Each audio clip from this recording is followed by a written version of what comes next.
అనసయో కే డ్రామాస్ని ఇష్టపడే వారందరికీ స్వాగతం.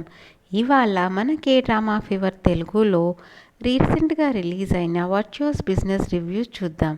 ముందుగా నా వీడియోస్ మీకు నచ్చినట్లయితే వీడియోస్ని లైక్ చేయండి, షేర్ చేయండి, సబ్స్క్రైబ్ చేయడం మర్చిపోకండి. ఈ series 12th October 2024 first episode, అలానే November 17, 2024 లాస్ట్ ఎపిసోడ్ టెలికాస్ట్ అయింది. ఇందులో టోటల్గా 12 ఎపిసోడ్స్ ఉన్నాయి. ఇది నెట్ఫ్లిక్స్లో చూడొచ్చు. మై డ్రామా లిస్ట్లో 8.1 రేటింగ్ ఇచ్చారు. ఐఎండిబిలో 7.3 రేటింగ్ ఇచ్చారు. ఈ మూవీకి అడల్ట్ రేటింగ్ ఇచ్చారు. ఇది ఒక comedy, romantic and emotional series. ఈ సిరీస్ బ్రిటిష్ డ్రామా అయిన ది బ్రీఫ్ ఎన్కౌంటర్ని బేస్ చేసుకొని తీశారు. ఈ సిరీస్ ఒక టైం పీరియడ్ సిరీస్. ఇది 1992లో సౌత్ కొరియాలో ఉన్న కండిషన్స్ని మనకు చూపిస్తారు. ఇందులో హీరో యాన్ ఊ జిన్. తను మోడల్ టర్న్డ్ యాక్టర్. తను Arang and the magistrate, marriage not dating, divorce lawyer in love, introverted boss, queen for 7 days, judge versus judge, when a man falls in love, wanna hear your song, daily dose of sunshine లాంటి సిరీస్లో act చేశారు. ఇందులో heroine So Yeon Kim. తను all about Eve, Iris, prosecutor princess, happy home, the penthouse, war in life లాంటి సిరీస్లో act చేశారు. Next important రోల్లో act చేసిన వారు లీ say he, Kim Sung Yoon, Kim sun young. ఈ సిరీస్ లేడీ ఓరియంటెడ్ సిరీస్. నలుగురు ladies వాళ్ళ లైఫ్లో ఎదుర్కొన్న ప్రాబ్లమ్స్ని ఎలా ఫేస్ చేశారో చూపించారు. హీరోయిన్ ఆ టౌన్కి బ్యూటీ క్వీన్గా సెలెక్ట్ అవుతుంది.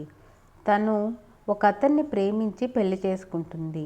హీరోయిన్కి ఒక బాబు పుట్టాక తను హస్బెండ్ నుంచి విడిపోతుంది. తను ఫైనాన్షియలీ చాలా డ్రైన్ అయిపోతుంది. ఒకరి ఇంట్లో డొమెస్టిక్ హెల్ప్గా పనిచేస్తుంది. తన బాబు చదువుకి ఆటంకం ఉండకూడదని జాబ్ కోసం ట్రై చేస్తుంది. కానీ తన ఏజ్ ఎక్కువ ఉండటం వల్లనో లేదంటే తన మ్యారీడ్ కావటం వల్లనో తనకి జాబ్ రాదు. అలా జాబ్ సర్చ్లో ఉండగా పేపర్లో లేడీస్ అండర్ గార్మెంట్ బిజినెస్ యాడ్ని చూసి ఆ ఆఫీస్కి వెళ్తుంది. తీరా అక్కడికి వెళ్ళి చూసేసరికి అండర్ గార్మెంట్స్తో పాటు అడల్ట్ సెక్స్ టాయ్స్ని కూడా అమ్మాలని కండిషన్ పెడతారు. హీరోయిన్ నేను అలాంటివి అమ్మను అని చెప్పి వెళ్ళిపోతుంది. అక్కడ ఉన్న వాళ్ళ బాస్ మంచి బోనస్ ఉంటుంది అని చెప్పి ఆశపడుతుంది. హీరోయిన్కి ఎలాగో డబ్బు కావాలి కాబట్టి ఆ బిజినెస్ని స్టార్ట్ చేస్తుంది. ఇది 1992లో స్టోరీ కాబట్టి అలాంటి టాయ్స్ అమ్మడం ఒక క్రైమ్గా భావించేవాళ్ళు. హీరోయిన్ ఎన్నో కష్టాలు పడి ఆ బిజినెస్ని స్టార్ట్ చేస్తుంది. ఆ బిజినెస్ ఐడియా నచ్చిన మరో ముగ్గురు తనతో పాటు ఆ బిజినెస్ని స్టార్ట్ చేస్తారు. ఆ నలుగురు ఆ బిజినెస్ని ఎలా నడిపారనేదే స్టోరీ. సిరీస్లో అక్కడక్కడ కొరియాలో జరిగిన కొన్ని రియల్ ఇన్సిడెంట్స్ని కూడా చూపించారు. హీరో ఒక డిటెక్టివ్. తను ఒక కేస్ని సాల్వ్ చేయడానికి ఆ టౌన్కి వస్తాడు. స్టోరీలో చిన్న చిన్న ట్విస్ట్ అండ్ టర్న్స్ బాగున్నాయి.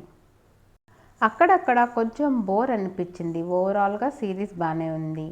మీకు టైం పీరియడ్ సిరీస్ ఇష్టం ఉంటే చూడండి, లేదంటే బోర్ కొడుతుంది. వాళ్ళ డ్రెస్సింగ్, బ్యాక్గ్రౌండ్, అలాగే డైలాగ్ డెలివరీలో కొంచెం లాగ్ అనిపించింది. మీరు ఈ సిరీస్ని చూసి మీకు ఎలా అనిపించిందో కమెంట్స్లో షేర్ చేయండి. నా రివ్యూ మీకు నచ్చినట్లయితే వీడియోని లైక్ చేయండి, షేర్ చేయండి. మరిన్ని రివ్యూ వీడియో కోసం నా ఛానల్ని సబ్స్క్రైబ్ చేయండి. వేరే రివ్యూ వీడియోతో మళ్ళీ కలుద్దాం. అంతవరకు చల్గా. Thanks for watching.